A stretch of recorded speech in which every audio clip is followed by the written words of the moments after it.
Exit Darcus Chapter 2. Dark Arts. Alice recalled the first night she had ever met Melantha. The long bar rolled the entire length of the old pub. Never more animated than when there was a full line of customers seated on its rattan stools, Melantha plied her captive audience with her charms. As their minds slowly blurred under the haze of alcohol, the dark spiritual forces that operated from deep within her spun their enchanting web. Melantha was aptly named after a parasitic vine. Her spell-binding personality coiled around and suckered into that which was exposed and vulnerable. A strange, loose energy connected with their lostness, and then, clunk, the powerful magnet locked tight. The live music had been good that evening. Several musicians with their fiddles, flutes and mandolins had gathered. They sang songs of full moons, bygone heroes and lost love. An assortment of occupied chairs and tatty benches were arrayed across the oak plank floor. As last orders were called, most of the revellers disappeared into the cold night air. Several lingered behind, as if caught up in some unspoken anticipation. It was then that it had happened. Like lemmings being led over the edge of a cliff, they followed as Melantha beckoned them into the adjoining room. Tobacco-stained walls released a stale, earthy fragrance into a wooden cavern of snugs. Dimly lit, it possessed a dark interior. The covert atmosphere enhanced the love of secrecy and all things hidden. Having locked the front door and shut down the main pub, Melantha appeared in the doorway. She exuded an aberrant, hypnotic beauty.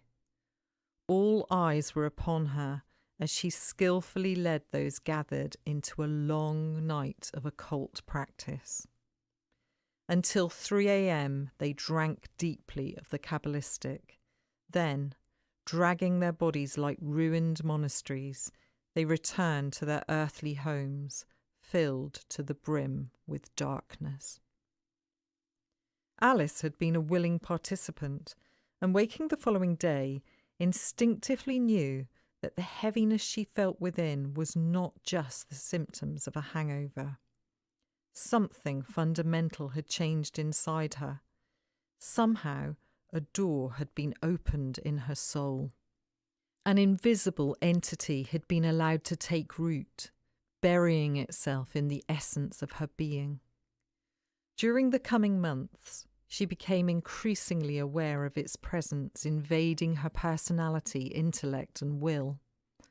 Rapidly, depression set in. She was often assailed with an overwhelming sense of unease. Destructive imaginings would wash over her like a churning sea. They would start as inklings, whispers, suggestions that would grow into cruel urges towards self-annihilation. Once bright, her countenance was often cheerless and gloomy. Antidepressants only masked the underlying bleakness. Heightened feelings of desolation and fretfulness never left her, and she became aware of a guide, an attendant force flowing through her, influencing her actions with its ever-present genius.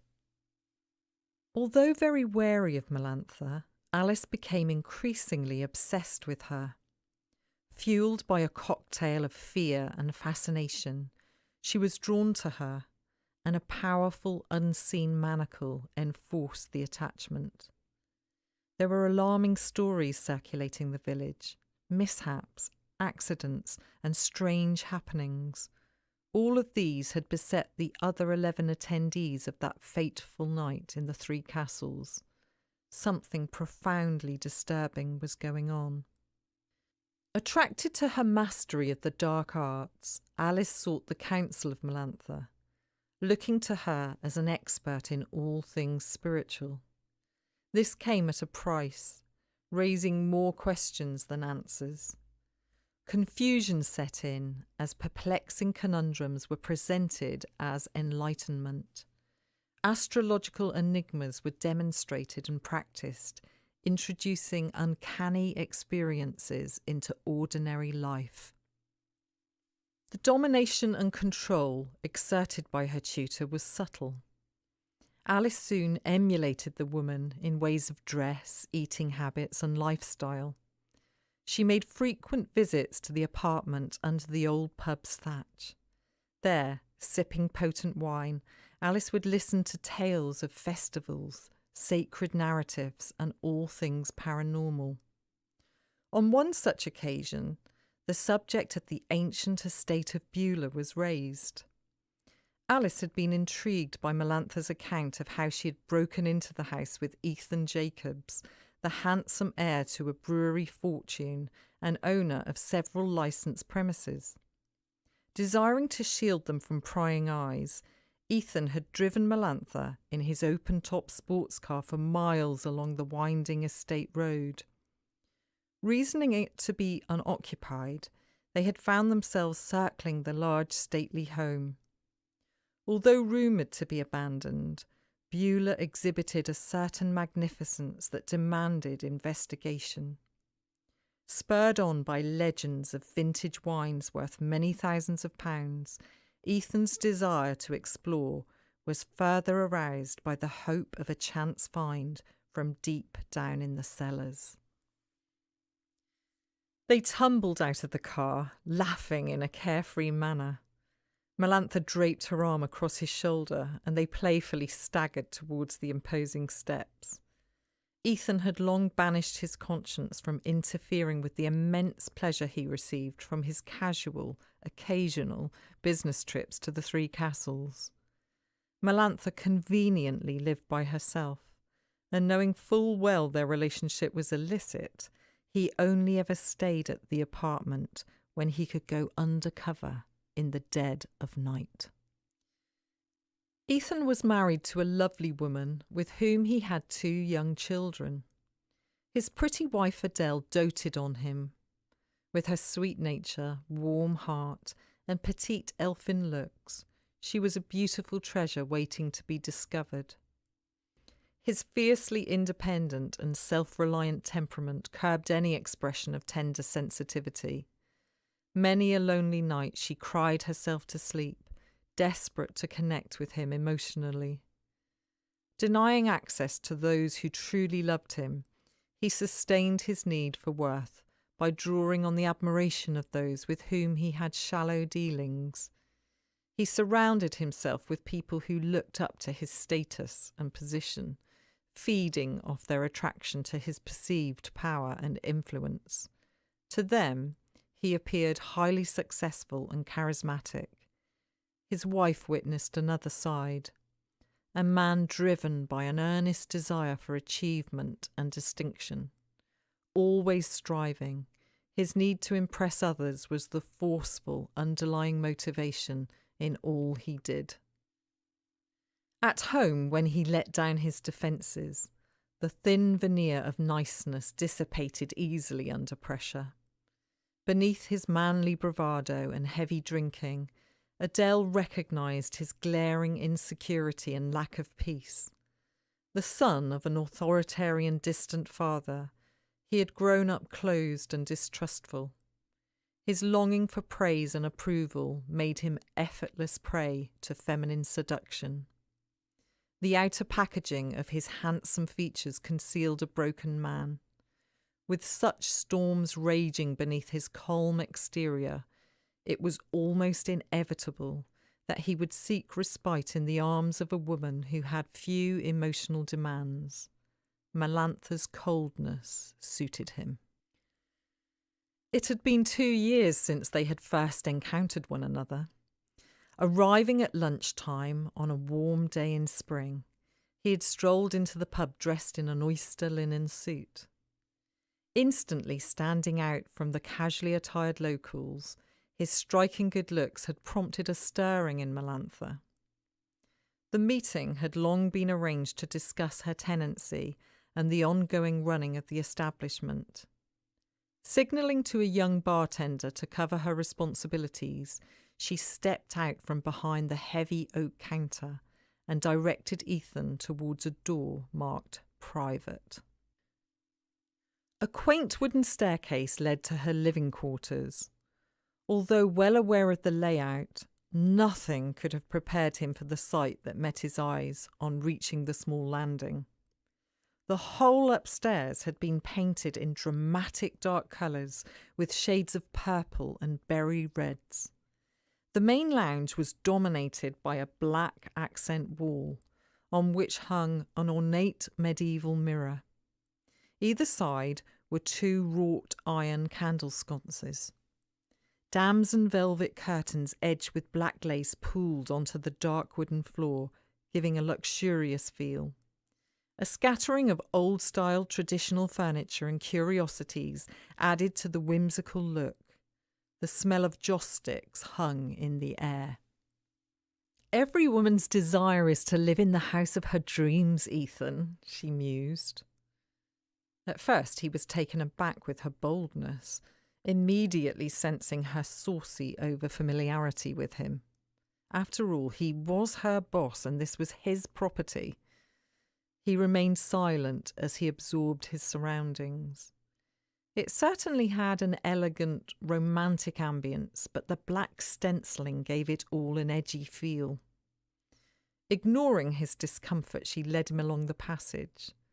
One room had been turned into an open wardrobe.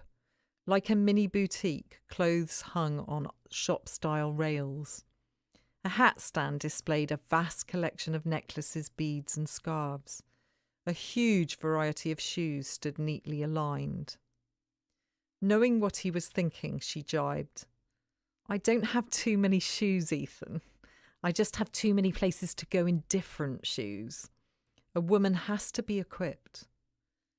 Picking up a pair of very high, slim-heeled black sandals, she stroked them affectionately. "Flip-flops for the sand between my toes, wellies for muddy festivals, wedges for shopping, and these, Ethan. These are for playing footsie under candlelit tables." She passed him a little wink and continued down the hall. He swallowed hard as she brought him into a small bedroom. It had been converted into a cramped office. A cut-glass vase of dried roses centred the mahogany desk. Gaudy plum walls were smothered with images of her, some taken alongside the Fairy Fae band members. Uninhibited and non-traditional, they obviously indulged in life's excesses. As he stared at the photographs, an appealing sense of something unrestrained swept into his mind.